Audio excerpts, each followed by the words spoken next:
So good afternoon, everyone, and welcome to Elder Abuse Prevention Ontario's webinar series. We've done a few webinar series on financial abuse, and this is our final webinar for the year on mitigating the risk of financial abuse, discussing powers of attorney and joint bank accounts.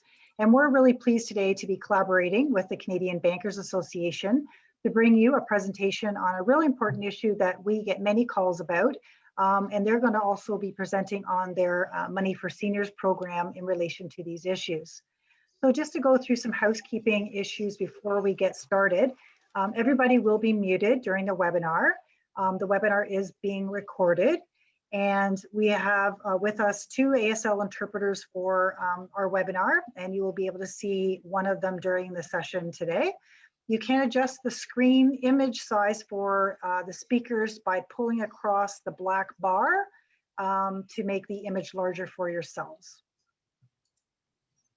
The speakers will be visible during the presentation as well as the ASL interpreter. I will be going off screen as well as my colleague Laura. We encourage you to type your questions during the session in the question and answer box. Laura Proctor, as you see, my colleague, will be answering those at the end of the webinar and to our presenter, summarizing major themes and issues that are coming up in those questions. If you want to post comments, I've seen some people joining us from California and BC, which is always nice to see the international and national participation in our webinars. But if you have comments, you can put those in the chat box. And at the end of the session, there'll be a quick pop-up asking you to complete an evaluation, just a survey. It'll take you probably 2 to 3 minutes. We do appreciate your feedback. It gives us ideas about where we should plan for our future webinars in the following year and things that we need to improve. So we really appreciate your feedback in those in that. I'm going to ask my colleague Laura to do our land acknowledgement for today's session. Thank you so much, Rayanne. EAPO endeavors to honor the land and its treaties by strengthening our relationship and responsibilities to them. We live and work on Métis, Anishinaabe, Ojibwe, and Cree territories. The presence of settlers is not neutral. It has and continues to have devastating impacts on many aspects of life for Indigenous peoples. Many of our practices, including the way we care for our elders, the ways we educate, and our methods of creating community came to these lands through the ongoing process of colonialism. We now hold a new understanding with our interactions and engagements with this land and its people. There is important work being done by many nations and allies to ensure the continued thriving of communities and knowledge systems. Those of us who are settlers need to recognize that our knowledge and way of doing things may not be the priority as we work towards a safe Ontario for all seniors. Thank you. Thank you, Laura.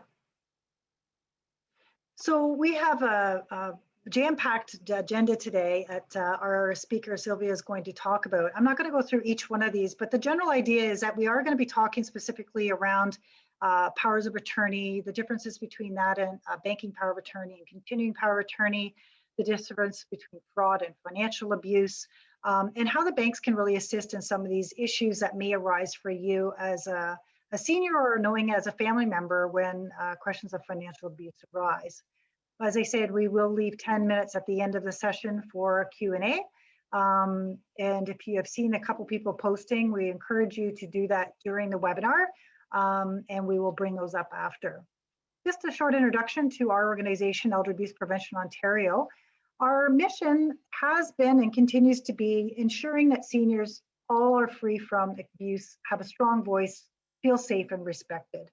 And we work in collaboration with our community partners, agencies and senior volunteers to ensure that this vision in action is implemented within the work that we do.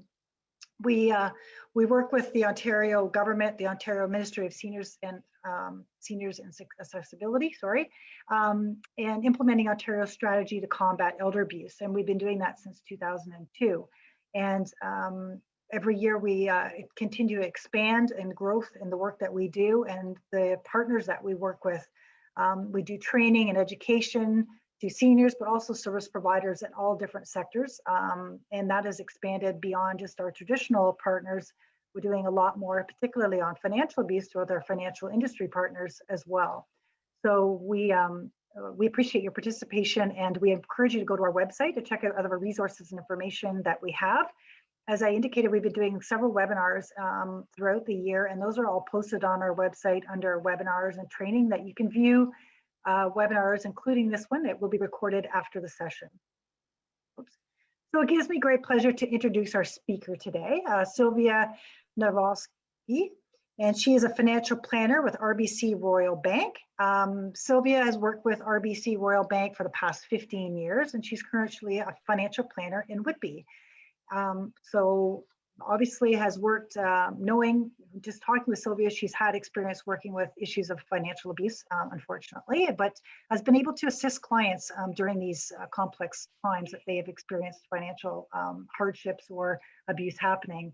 She obtained her personal financial planning designation in 2015. She enjoys assisting clients with her holistic approach in achieving their financial goals, and takes time to understand the matters that mean most to them to prioritize the strategies reaching their specific goals. So I'm going to ask Sylvia to start the presentation on Your Money Seniors in relation to powers of attorney and banking. Thank you, Rianne. Can everybody hear me okay? Yes. Okay, perfect. So I'd like to welcome everyone and joining today for the Your Money Seniors workshop. Again, my name is Sylvia Nawalski, and I'm a financial planner at RBC Royal Bank, working together with the Canadian Bankers Association for today's presentation. So our session will be about an hour today.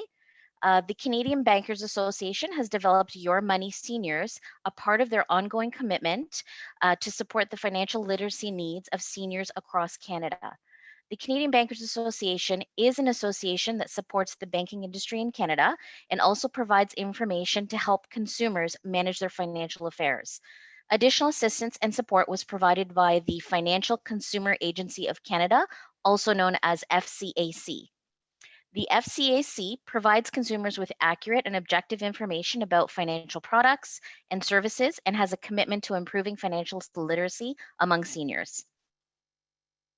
Financial abuse, protecting your money and yourself. So today I have 4 main goals for the seminar. They are to define financial abuse, help you learn to recognize the signs of financial abuse, help you to understand how to prevent it, and if you or someone you know is experiencing financial abuse, help you to know where to get the help. So let's start with a short quiz that will help us to become familiar with today's topics and the red flags. Let's look at the scenarios and decide which might be red flags for financial abuse. How many think the first point could be a sign of financial abuse? Do you think it's sending bank statements to a family member open up potential for abuse? How about the second one? A contractor wanting to work without a quote. Do you think that it could also offer potential for abuse? And then how about the third? How many of you think that being pressured to sign documents is a flag for financial abuse?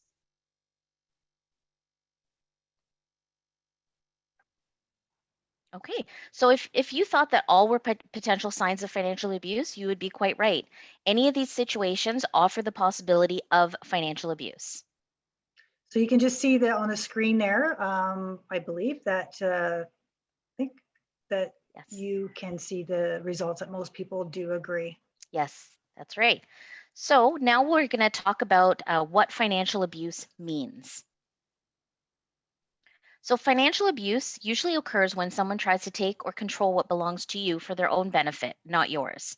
This can include your money, your property, or your personal information.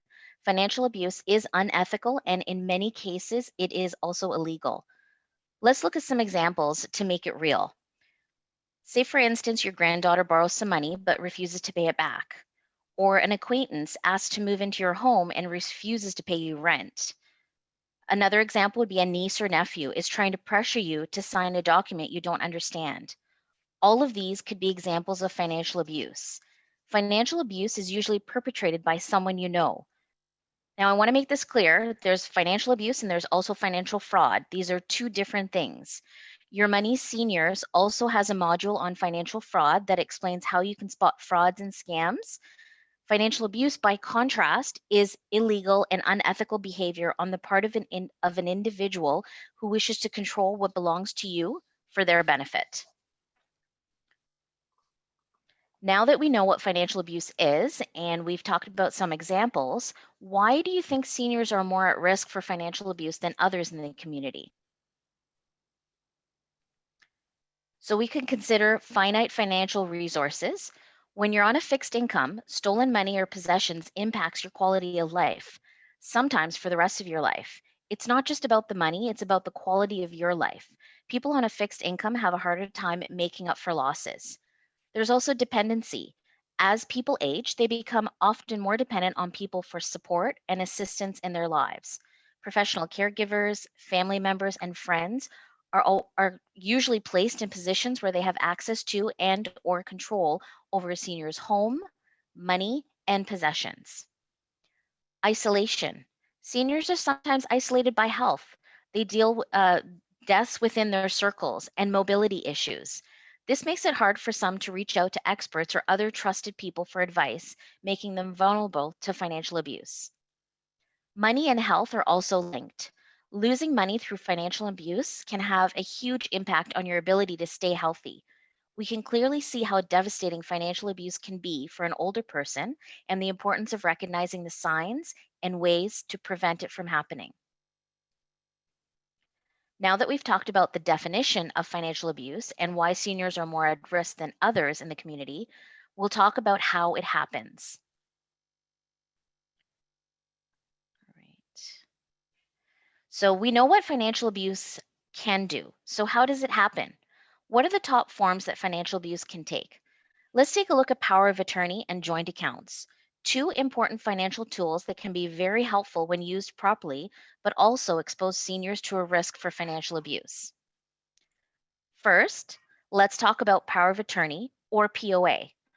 It is a very important tool for a senior to have in place in case of illness or incapacity. You don't want to be worrying about what will happen to your finances if you can't manage them yourself, and having a power of attorney in place can help with that. However, it is also something that can be abused. If you have a will, you might have a power of attorney. A power of attorney is a legal document that gives someone else, one or more persons, the legal right to act on your behalf. It is important to understand the term attorney does not mean lawyer or attorney at law. Most people appointed a trusted person or persons, such as family members or friends, to act as their attorney under a POA. A general POA gives the attorney complete access to your bank accounts and other finances. It can also give them the power to do things like sell your home or other assets, sign agreements on your behalf, and generally act on your behalf on all legal matters. The decision to assign somebody POA over your financial affairs should not be taken lightly. The names and requirements for the different types of powers of attorney that deal with finances and property will vary depending on the province or territory where you live. Generally, there's two types of power of attorneys commonly used for finances and property in Canada. A power of attorney can be a continuing or enduring power of attorney that remains valid if you become incapable of conducting your own affairs. Remember that you can revoke an existing power of attorney and appoint a new attorney at any time. You may want to do this if you have concerns about the way your attorney is acting for you, or if your situation changes and you think the person who is currently your attorney is no longer suitable, or the current attorney may no longer be available to act for you. If you revoke your POA, you need to tell your bank so they can update your records to reflect your choice. Also, if you move to a different province or territory or outside of Canada, your existing POA may not be valid in that new location. So you may need to seek local legal advice and have a new POA prepared that meets the local requirements. There's another type of power of attorney for health matters that I'm not going to be addressing today, but allows to designates to make decisions around your health if you are incapacitated. People who have power of attorney for your property have, as the title suggests, a lot of power. Financial abuse occurs when that power is used to benefit the attorney and not you. When choosing a POA, it is very important to ask someone you trust. You can appoint anyone as your attorney, spouse, family friend, or family member. Remember, you are giving this person the right to manage your money and properties. So make sure you pick the right person who's going to have the best interest at your hands. What to consider when choosing a legal attorney? There's personal suitability, trustworthiness, experience, availability, reliability, and willingness. The minimum legal age for an attorney varies according to the province or territory where you live. So you will want to make sure you verify the legal age where you live. You should also consider appointing a substitute attorney in case the first attorney can no longer act for you. For more information on power of attorney, you can visit the Government of Canada website, there's a link right below here on this slide. How can a joint account be a risk? So a joint account is an account under two names. Both people have access to the funds, and it is considered a joint asset. Opening a joint account may be one way to have someone help you pay bills and manage your money, but there are risks. If you open or make existing accounts joint with a family member or caregiver to make it easier for that person to assist with paying bills, etc., or for estate planning purposes to avoid probate fees, you make that person a co-owner of the funds in your account. This arrangement may be harmless if the other person is trustworthy and follows your wishes. But if not, an abuser can take over the funds in a joint account and use them for their own benefit and not yours. It is important to know that you have essentially given shared ownership of your funds to this other person. The funds in a joint account are considered a joint asset. So, if the joint account holder is sued or has a previous legal judgment or garnishment order against them, or is engaged in a family law proceeding, your funds may be considered part of their assets and they could be at risk. If there is a need to have someone pay your bills and manage your money on your behalf, there may be better options to use rather than a joint account. For example, you could use a power of attorney to allow you to retain ownership, but allow the other person to do transactions for you. Or you can establish an account to which you transfer only enough funds that the joint account holder needs to pay your bills and or expenses. Perhaps you can talk to your bank about other options. Power of attorney and joint accounts are two things that hold potential for abuse. It is crucial to ensure that you are protected, but there are other forms that abuse can take. Let's take a few moments to look at these. So it is important to have an understanding of all forms of financial abuse to help protect yourself or your friends and family. There's other forms of financial abuse, some of which are more straightforward and clearer than others. Theft. So either of your money or your possessions, theft is pretty straightforward. We include it here because it may not be a stranger who steals from you, but it could be someone that you know very well. Forging your signature on financial documents. Forging signatures may be harder to detect because you may not know immediately that it has occurred. The document may be a will or a POA or even a check. Tricking you or forcing you to sign a contract or legal document. Example would be a will or a power of attorney. Another would be refusal to return borrowed property or money. For example, if a family friend borrows your car or some money and then refuses to return it to you. Exploitation by services provided, overcharging, doing unnecessary work. Another example could be if a contractor comes to your home to do some painting. Perhaps you want perhaps they're asking for all the money up front and they don't finish the job, or perhaps the price at the end of the work seems quite a bit higher than what you expected. There's many forms of financial abuse and all are pretty upsetting and many are illegal. So let's take a few moments to recap what we've talked about so far. Financial abuse is when someone tries to take control or take or control something that belongs to you and use it for their own benefit. We know that financial abuse can be financially devastating, especially for seniors who live on a fixed income and can't recover those losses through earnings. We also learned that that it can take many forms, including misuse of a power of attorney or joint account, or perhaps a theft. And we also know that financial abuse is almost always perpetrated by people that we know. So when we look at this list, we see why financial abuse can be so devastating, not only financially, but emotionally. It is most often people that we know, a family member, a caregiver, or friend who is responsible for the financial abuse. Most importantly, it's someone you trust, and that trust has now been broken. People with access to your home or finances could include a family member, such as a spouse, adult child, grandchild, or other family member, a caregiver, a nurse or a staff at nursing home, a neighbor, an acquaintance who gains your trust, service providers such as contractors or handymen.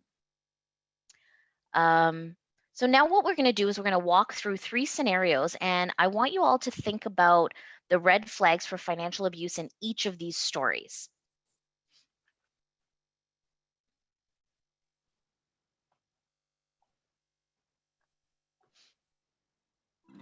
Let's look at 3 real-life examples of financial abuse. The first is Julia. Julia's husband died 2 years ago, and since then, her grandson David has been a big help, taking her grocery shopping and to the bank. Last winter, she broke her ankle.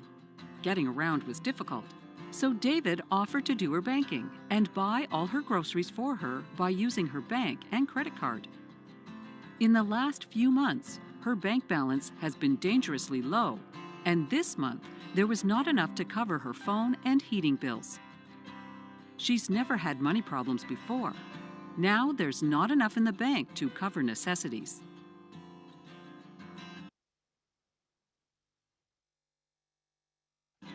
Next,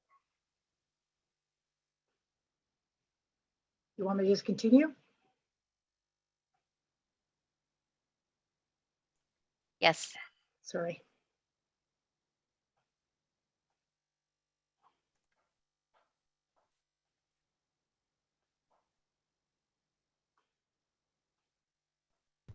You just need to turn the captions on, that's all. next up is Randall. Randall is 85 and a widower who lives alone. Last year, he had a leaky faucet in the kitchen and hired Eric, a local handyman, to fix it. Since that time, Eric has convinced Randall that his home needs a range of expensive repairs. Randall has been giving Eric money to cover the costs of the job, but it keeps getting more expensive. A few items around the house have gone missing, and when Randall asked about it, Eric became angry.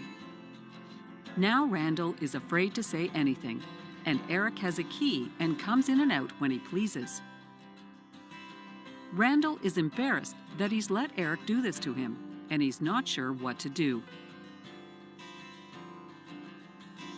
Finally, I'd like to introduce Anton.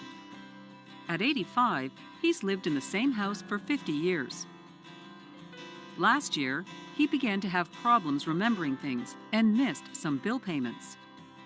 His nephew suggested he sign a power of attorney, giving him signing authority so that his bills would be paid and checks would be cashed. Now his nephew has put Anton's house up for sale without his permission.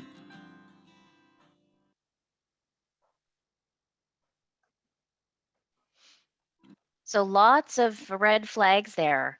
All three people in these scenarios have a few things in common. They're generally isolated, no close family living with them. Several are beginning to have health issues, and all have suffered from loss of money and property. what we're going to do is talk about what Julia, Randall, and Anton could have done to help themselves and perhaps what they may have done to prevent these situations. There were warning signs that we'll now talk about that might help someone you know avoid this financial abuse.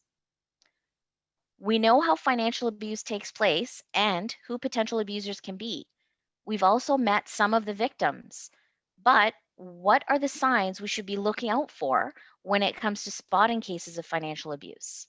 Whether you are the victim or whether you see it happen to anyone else. Let's start with sudden change in living arrangements. Usually, it takes some planning to organize a move to a retirement home or to have an individual move in. In a case of financial abuse, the move out of the home and its sale immediately afterwards might be a reason to ask questions. There may be a reasonable explanation, such as a move to a retirement home, but it could also be a possible sign of abuse. Always a good idea to ask questions if you're unsure.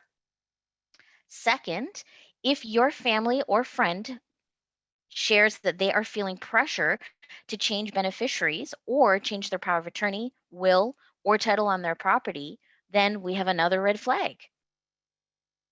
Perhaps an even more blatant red flag could be that money is being taken from a bank account or unauthorized charges are appearing on credit card statements. And perhaps a friend or family member confides that they are being taken without permission. Perhaps a car has been borrowed by a family member and not returned. Other red flags may include a neighbor, friend, or family member reporting very expensive repairs to their home. They may report being surprised at the costs. You may be taken aback that these repairs or work is unnecessary on their home. Perhaps also you know an individual that's opened a joint account with someone who has just recently become involved in their lives or has legal and financial troubles. Your friend or family member may be uncharacteristically short of money and may express concerns that their bills aren't being paid. This may warrant for you to ask some questions. If you or someone you know are feeling pressure to sign documents you don't understand, that is a big red flag for financial abuse. If you see a red flag for financial abuse, it is time to ask and seek help. So what do you do if you suspect financial abuse is happening to yourself or someone you know? So we're now familiar with some of the telltale signs of financial abuse. But what should you do about it? If you think you're witnessing financial abuse or you're a victim of abuse, here's what you can do. Tell someone. Talk to someone you trust. Tell them what's happening. A lot of people are too embarrassed to tell anyone, like Randall. Telling someone is your first step in stopping the abuse. Get help. Call the police, a lawyer, or a local seniors center to find out who can help you deal with the abuse. A POA can be revoked, and you can demand a full accounting of all of your financial transactions. Tell your bank and financial institution if someone is taking money from your bank account or misusing your credit cards. Let your bank know. They can help shut down that activity. Get distance. Remove the abuser from your home and change the locks if someone has a key. Financial abuse is a violation of an individual's rights. It's not your fault, and you can get help. Other family members may be able to help as well. There are organizations across Canada, such as the Canadian Anti-Fraud Centre, who can help you, and there's a list of provincial resources as well. The police, reporting to the police will help them keep track of the number of cases.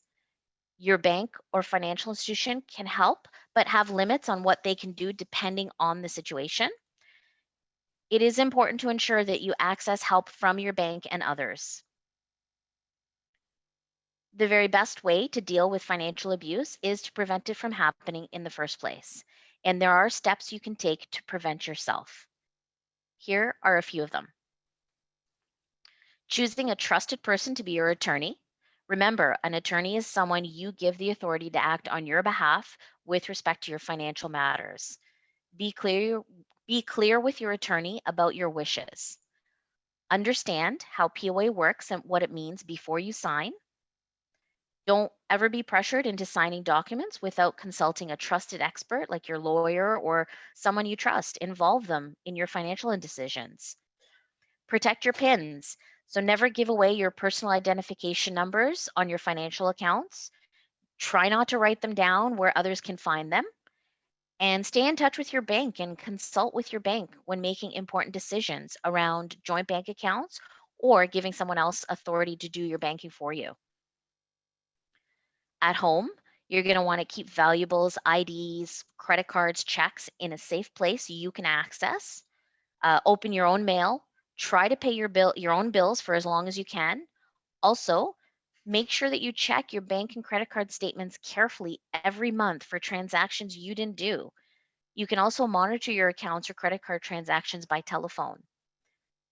Write it down. So if you're lending money out or giving money or a possession to someone, keep a record.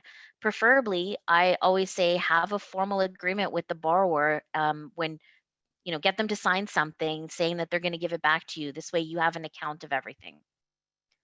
So let's review what to do if you suspect financial abuse.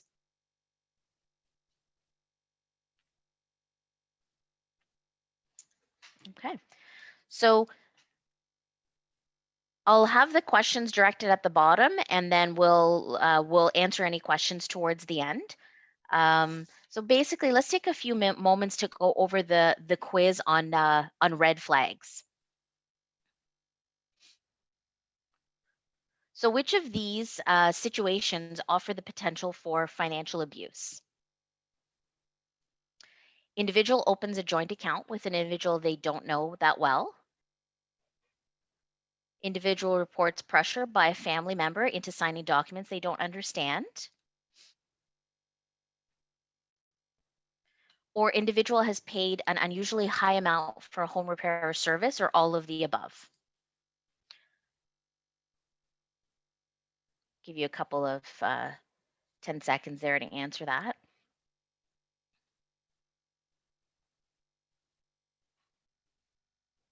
Okay, so if most people answered all of the above, you're correct. It depends on the situation, but any of the possibilities on the list are a good option if you suspect financial abuse. And it looks like most of the people answered all of the above. Okay, so that pretty much wraps up the information on financial abuse. I did want to share with you that there's 3 modules in the Your Money Seniors program. You've heard from me today about how to protect yourself against financial abuse.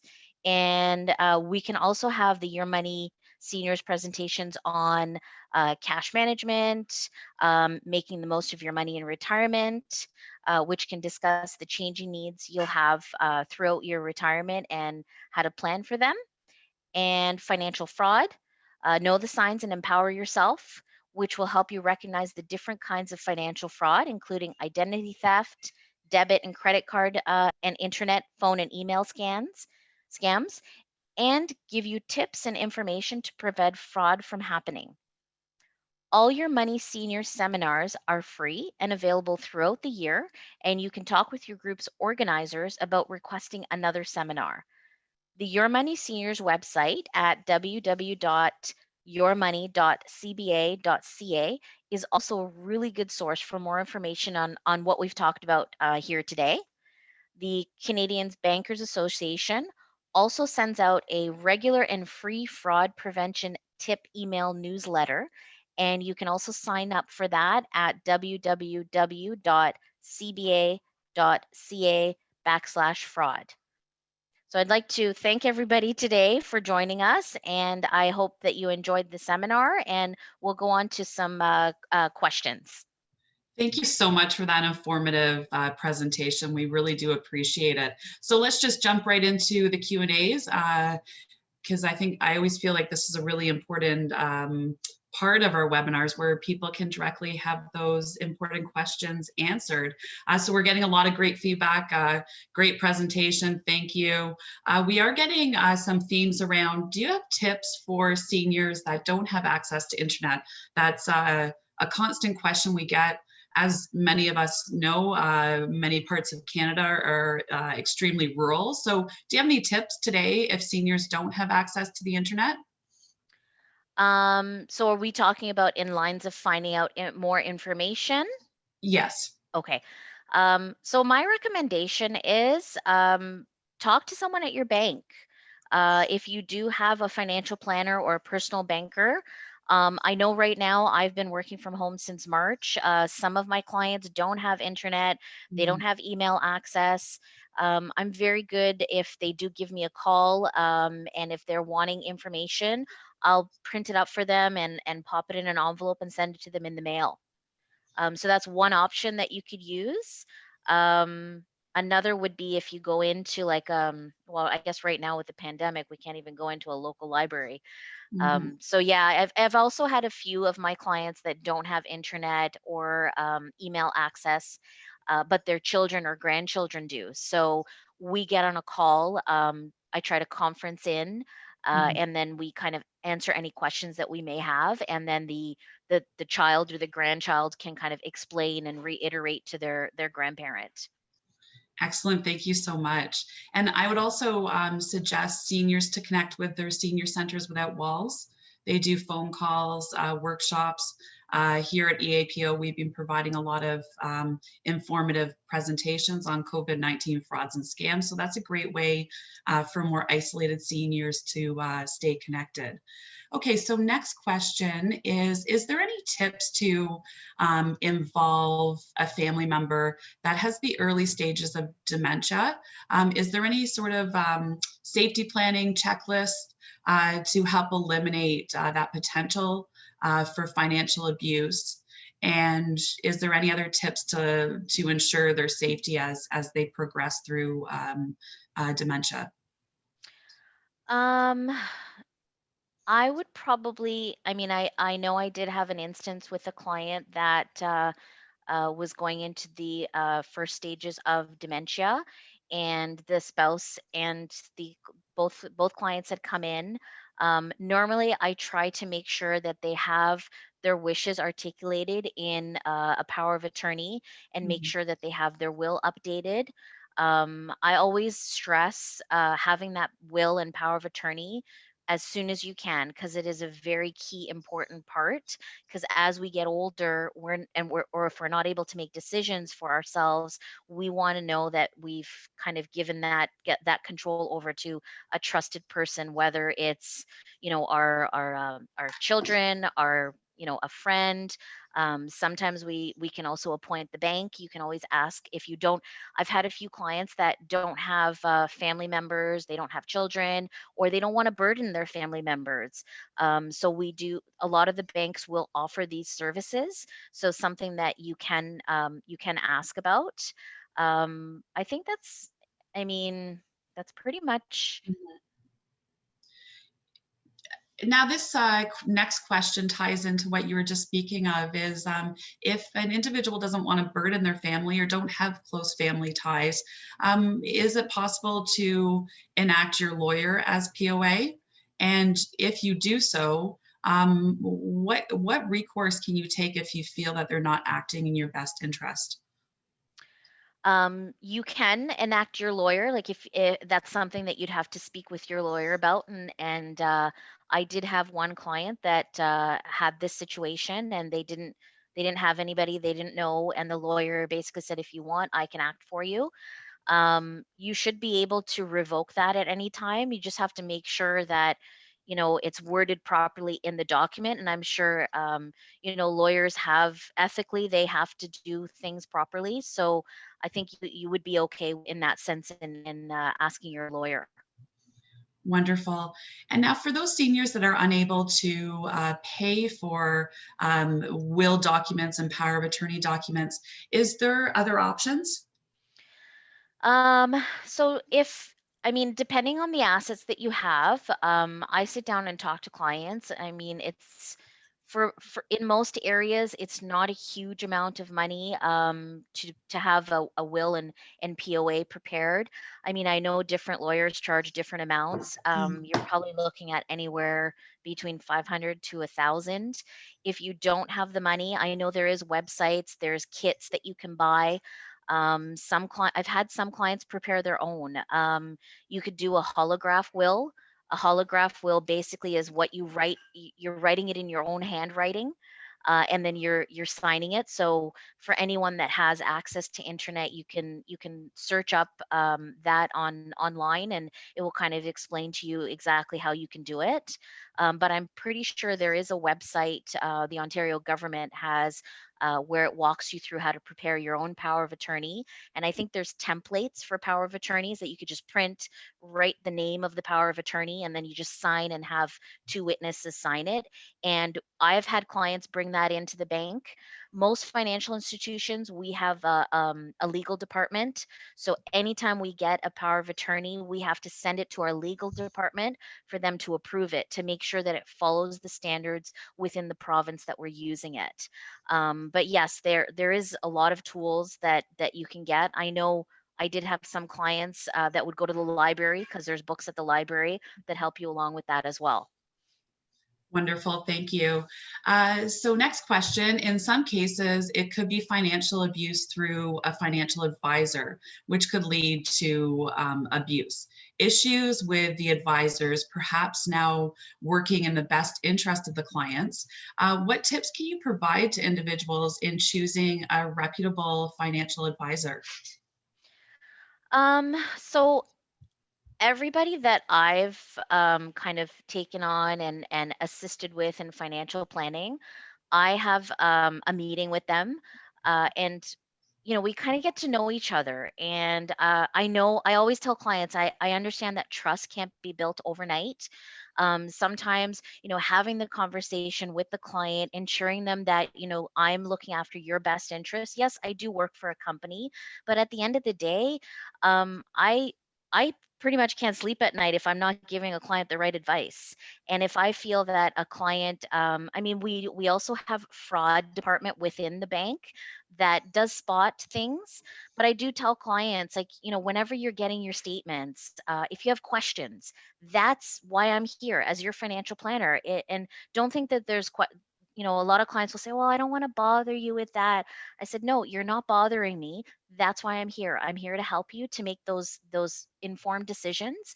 And sometimes I'll recommend things to clients, and I always say, take your time and think about it, because I don't like clients to feel rushed into making a decision. So sometimes just finding the right person for you. And I understand that there's a lot of financial advisors out there, and it might, trial and error. Sometimes you might find someone that you don't connect with. And I do tell clients, if you do find someone that you don't connect with, don't be shy to look for somebody else, because there is someone out there that you can connect with and that will give you the right advice. Wonderful. Next question. Realistically, what sort of response can a senior caregiver expect if they're calling police to report financial abuse? Uh, It may be a little bit out of your wheelhouse, yeah, but I think to be important question. Yeah, to be honest, I haven't had any one of my clients report to the police, let's say.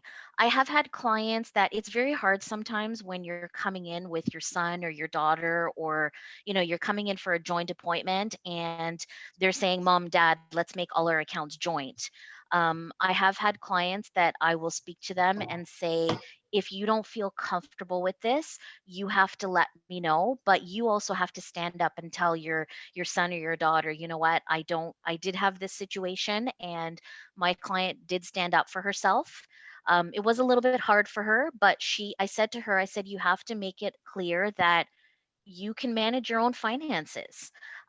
If it comes to a point where you can't, you don't necessarily have to put someone joint on your accounts. And we talked about ways that you can do that without having to do that. So I have spotted a lot of financial abuse with power of attorneys. And when I see things without the client seeing it, then I'll give the client a call and I'll say, I've noticed a couple of transactions and I just wanted to confirm these with you. Sometimes they're aware of it and sometimes they're not. So when they're not, we will freeze the accounts until we can talk to the power of attorney, and our legal department sometimes can take action as well. Wonderful, thank you. I know these are always really difficult questions to ask.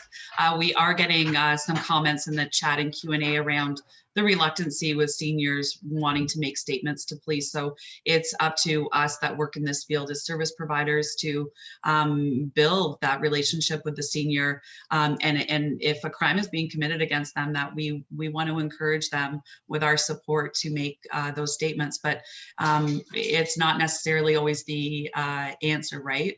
When working with seniors. Another really great question around banks and employees. So first off, are all bank employees trained around financial abuse and learning those warning signs? So a lot of times when you go into a financial institution, you're gonna have different levels within. So there's your frontline staff. Um, at RBC, we have the client advisors, which are the frontline staff. We have banking advisors, financial advisors, and then we have the financial planners. Not everybody is trained, but a lot of times it is common sense. Like, I mean, when we can see someone, sometimes you can immediately spot when someone is taking advantage of somebody else. And there's also body language. So we've learned that, fraud happens in different forms and it doesn't necessarily have to be against seniors.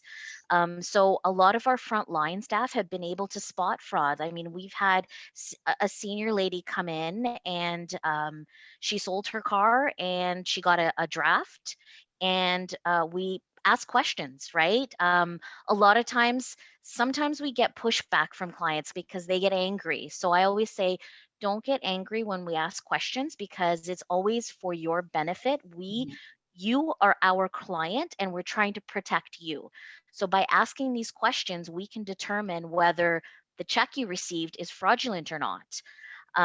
So sometimes we'll have clients thank us, and sometimes it'll be the opposite. And again, we never know whether the check was given from a family member or from someone they don't know.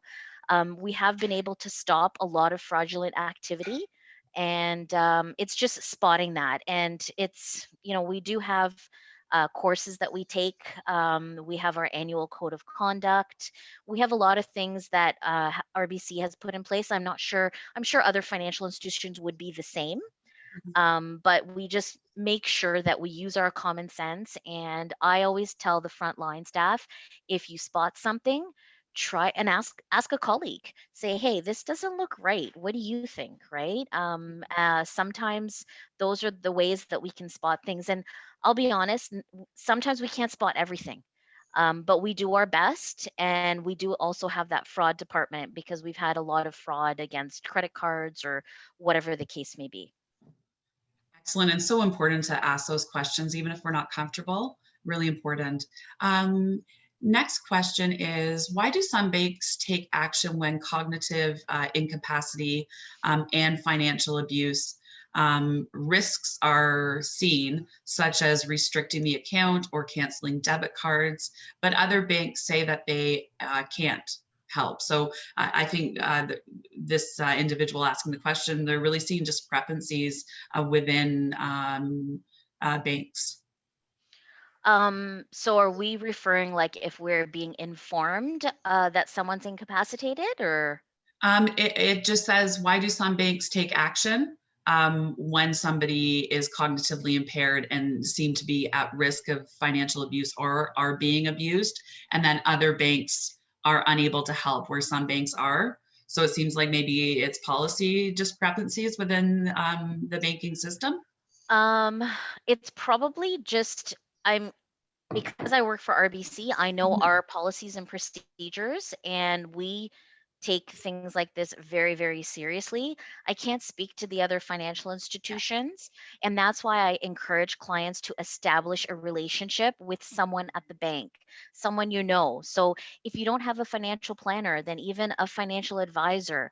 And if you keep in touch with that person periodically, then they're going to know, oh, it's Mrs. Jones. She calls all the time, and this doesn't feel familiar. Like, I speak with her, frequently. Whether it's, I have some clients I speak to quarterly, some clients semi-annually, some clients once a year. So having that trusted advisor does help you a lot, as opposed to, if nobody knew you at the bank, then they're not going to know whether this fraud is happening or not. And if you do become ill or incapacitated, or they see that financial abuse, they might not be able to stop it. Thank you. Next question. I'm POA for my parents. What due diligence is expected of me when I make purchases on my parents' behalf? So normally, I always say, when you're making purchases, like, I have some clients that the parents will assign them an authorized user on their credit card. So as an authorized user, it basically, the parent will be paying for everything, but then you as the child will be purchasing stuff. If your parent doesn't want that, you can always purchase stuff with your own money, and then just keep the receipts. If anything in the future, especially if you have siblings. I mean, normally with parents, I know my parents are elderly, and sometimes I'll buy my mom stuff, and she'll say, "Oh, how much did you pay for it?" And depending on the amount, I'll be like, "Mom, don't worry about it." And she'll insist, "No, no, no, I have to pay you." She never asked me for receipts, but then I'm an only child. So, there's not another sibling that can say, "Well, you're taking mom's money," or "How do I know you paid that much for this?" So, in order to protect yourself, especially if you have siblings or relatives that may question you down the road, it doesn't even have to be now. I would maybe keep those receipts and have like a logbook, like mom and dad's finances. And this way you can justify, if you are a power of attorney on their account, and you're helping them do some renovations, and as a power of attorney, you have equal rights, and you're able to write checks on their behalf. I mean, some POAs, if the parent is unable to do their banking, will give the POA online banking accessibility. We'll give the POA a client card. But if the POA has a client card, our client can't have one. And it's very rare that that happens, but sometimes, we just have to have that conversation with the client. And if I feel that there's something amiss, usually I'll contact the client, and I'll say, "Hey, your son or your daughter called me. I just wanted to confirm." And usually I've never had any issues for clients on my desk. Wonderful. So this is the last question for today. I do want to be cognizant of the time. Unfortunately, we weren't able to answer all of the questions. The Q&A box literally exploded.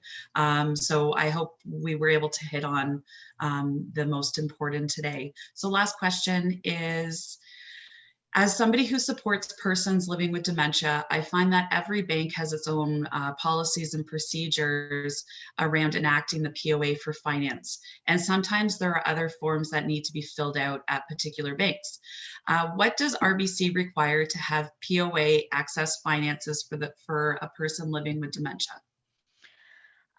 So normally, if the person has dementia, we require a legal power of attorney from a lawyer. And then what we do is we send it to our legal department. They will look over it. There is forms, but internal forms we sign. We ask the client the power of attorney questions if the person is not there with the power of attorney. And we do also have internal forms at RBC.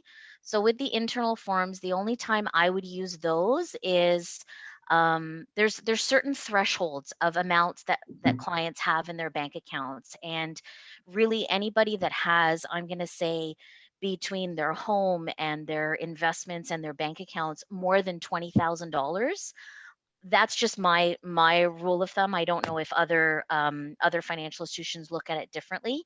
I'd say that a professional POA should be done by a lawyer, because it's your money, right? And you want to make sure that it's handled properly. If there's if I've spoken to clients, let's say if they don't have the dementia yet and it's pre, then sometimes we do set up POAs where we have in-branch POAs that we're able to utilize, and that would be only with clients that have basically, you know, brought their children in and we've sat together and I've gotten the sense of how things will operate, right?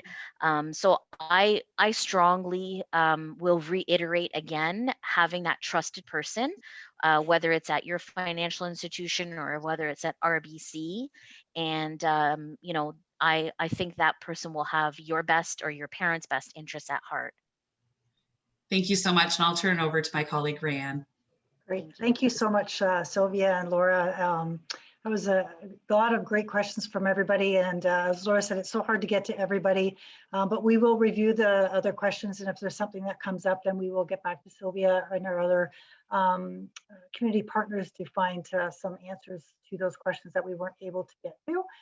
Just want to also just let people know that they can also go to our website. We have developed some tools. And they're available to download on, we had done practical tips on banking. We have a document on financial security. We have tip sheets, so you can find those as well, and also on frauds and scams. So just want to bring those to your attention.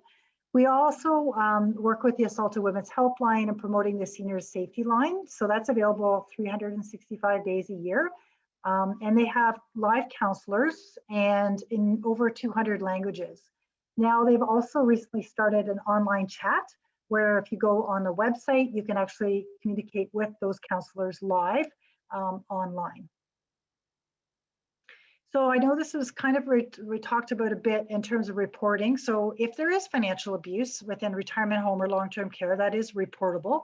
And right here I have the long-term care action line as well as the retirement home regulatory authority that you report to if you suspect someone is being financially abused within those sectors.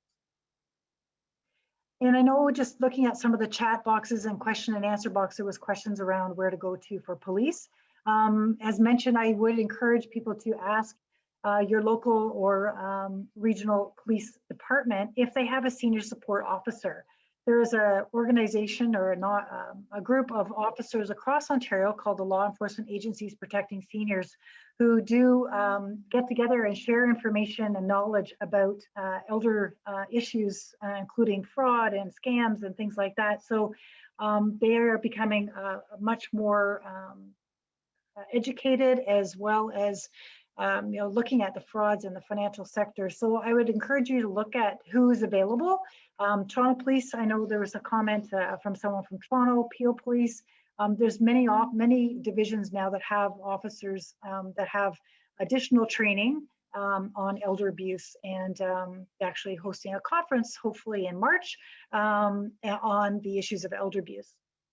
And you can report anonymously for people. If you're concerned about someone, then you can call Crime Stoppers and make that complaint or your inquiry about that. Many people may be aware of the Advocacy Center for the Elderly. So again, it's a legal part of legal aid where they can provide assistance, legal assistance for low-income seniors. They do a lot of elder abuse work and have participated in past sessions for us on webinars to give legal advice or legal information, I should say, on issues pertaining to elder abuse, long-term care, retirement homes, etc. The Law Referral Society, Law Society Referral Service also can provide 30 minutes of free legal advice. You go online, indicate what your issues are, and they will find a lawyer in the area you work in to get to you matched with a lawyer in the area. And obviously, we have talked about the Public Guardian Trustee's Office.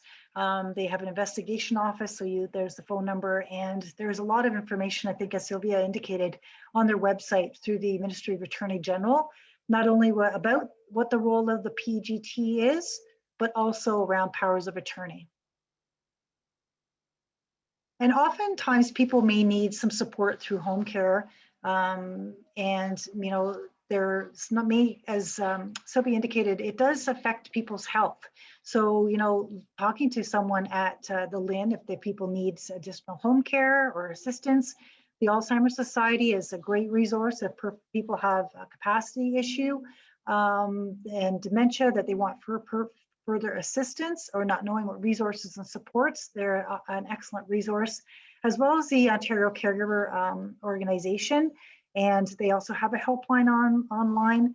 And those who are residing in Toronto, Family Services Toronto also provides some assistance around elder abuse and has a safe bed program in relation to elder abuse as well. And just for those who may be looking for other crisis lines, this is a list of other supports that you may need to access. FemAid is for Francophone individuals, Talk for Healing for Indigenous communities, and we have the sexual assault services for men and for women to get further assistance. So this is a speaker's contact information. If people want to get in touch with Sylvia, you can contact her. We've already gone through our questions, so we've done that. I would appreciate, as we end up the session today, to just do that evaluation that will come as we end the session today. We do appreciate your feedback. If you want to contact us, there's my contact information and email. If you have any other questions, please reach out to our organization and we'd be pleased to try to assist. So thank you so much for joining us today. Thank you, Sylvia. Thank you for our ASL interpreters who joined us today. And we hope you have a happy holiday, keep safe, and we'll see you in the new year. Thank you all. Thank you. Happy holidays.